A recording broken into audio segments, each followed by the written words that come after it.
High guys, welcome to back my channel. আশা করি সবাই ভালো আছেন। আজকে আপনাদের মাঝে একটা রিভিউ নিয়ে আসলাম, সেটা হচ্ছে Oppo f21 Pro 5G। আর রিসেন্টলি ফোনটি তারা রিলিজ করেছে। তো রিসেন্টলি তারা আরও একটি ফোন রিলিজ করেছে। তো আমার কাছে মনে হচ্ছে আজকে এই ফোনটি নিয়ে একটু রিভিউ যদি করতেন তাহলে ভালো হতো। ওকে, ফোনটিতে প্রথমে আমি কথা না বাড়িয়ে শুরু করব রিভিউ। সেই ফোনটিতে দুটি কালার আপনার পাবেন। একটি কালার হচ্ছে রেইনবো স্পেকট্রাম, আর হচ্ছে কসমিক ব্ল্যাক। এটা হচ্ছে রেইনবো স্পেকট্রাম এই কালারটা, আর হচ্ছে ব্ল্যাক কসমিক ব্ল্যাকের মাধ্যমে একটা আছে।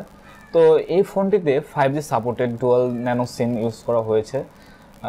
ওভারঅল ইউএসবিও রয়েছে এটাতে, এবং কি ওটিজি এবং কি সি ইউএসবি টাইপ সিও রয়েছে। তো এটা খুব ভালো একটা অপশন। বডি হচ্ছে পজ হোল ম্যাটেরিয়ালস। আমি যদি বডিটা আপনাদের দেখাই, বডির পারফরমেন্স, বডি রং স্লিম দেখতে পাচ্ছেন আপনারা, খুব সুন্দর এবং স্লিম একটা বডি। তো ওভারঅল আমার কাছে রিয়েলি খুব ভালো লাগতেছে। এর যে বডির ডিজাইনটা করেছে সত্যি অসাধারণ ডিজাইনটা। এই দুটি কালার আপনারা পাবেন, এই দুটি কালার কিন্তু পেয়ে যাবেন। তো ওভারঅল গুড, বেস্ট, খুব ভালো লাগছে। এটার মানে 173 গ্রাম, কিন্তু ওয়েটটা কিন্তু 173 গ্রাম।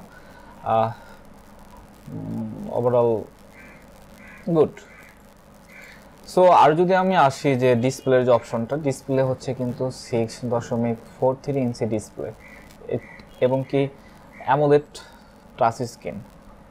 সো অবশ্যই অ্যামোলেড টাচ স্ক্রিন এখন সবাই ইউজ করে। সো ওভারঅল অপ্পো কিন্তু এটা ইউজ করেছে। আর হচ্ছে ক্যামেরার দিকে যদি আসি, আপনাদের ক্যামেরাটা পিছনে কিন্তু 3টি ক্যামেরা ইউজ করা হয়েছে। ক্যামেরাটিটার পারফরমেন্সগুলো একটু ভালো করে দেখে আপনাদের। আমি একটু স্ক্রল করছি।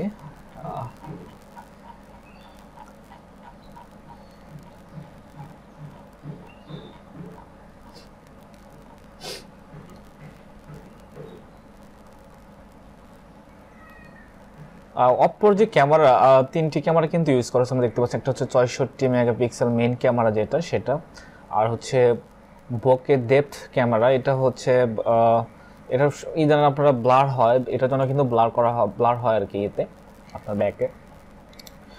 আর সেই সাথে রয়েছে কিন্তু 4 সেন্টিমিটার একটি মাইক্রো ক্যামেরা। রিয়েলি এটা হচ্ছে 2 মেগাপিক্সেল আর কি, 2 মেগাপিক্সেল। আর ফ্রন্ট ক্যামেরা হিসেবে ইউজ করা হয়েছে 16 মেগাপিক্সেল। আর ওভারঅল এখানে যে ভিডিও রেকর্ডিংয়ের অপশন দিয়েছে সেটা হচ্ছে 10x80 পিক্সেলে ভিডিও করা যায়। আসলেও এত টাকা দামের ফোনে, 5G ফোনে যে এত কিছু দেওয়ার পরে তারা যে 4K রেকর্ডিং দেয়নি, সো এটা অবশ্যই দুঃখজনক আমার কাছে মনে হচ্ছে। ফ্রন্টেও আপনারা 10x80 পিক্সেলে ভিডিও রেকর্ডিং করতে পারবেন। আর এখানে তারা লিথিয়াম পলিমার ব্যাটারি ইউজ করেছে, নন রিনিউয়েবল 4500 অ্যাম্পিয়ার। সো এই সময়ে যখন সকল ফোন অপারেটররা আপনার 5000-6000 পর্যন্ত ইউজ করতেছে ব্যাটারি, তো সেখানে মাত্র 4500 অ্যাম্পিয়ারের ব্যাটারি তারা কীভাবে ইউজ করছে, আসলেও আমার কাছে এটা সুইটেবল হলো না আর কি। এবং কি এটার যে ব্যাকআপ হচ্ছে 262 ঘন্টা ব্যাকআপ দেবে, এটা আর কি বলেছে যেটা। তো যাই হোক, জানি না কতটুকু, হয়তো বা এরকম হবে। এবং কি চার্জিং হয়ে যাবে 33 ওয়াটের ফাস্ট চার্জিং ইউজ করা হয়েছে। 100% চার্জ হতে 63 মিনিটের মতো সময় লাগবে। আর operating system Android 12, colour OS 12, এবং স্ন্যাপচ্যাট ইউজ করা হয়েছে কলকম স্ন্যাপড্রাগন 695 5G 6nm শক্তিশালী আপনার চিপসেট ইউজ করা হয়েছে।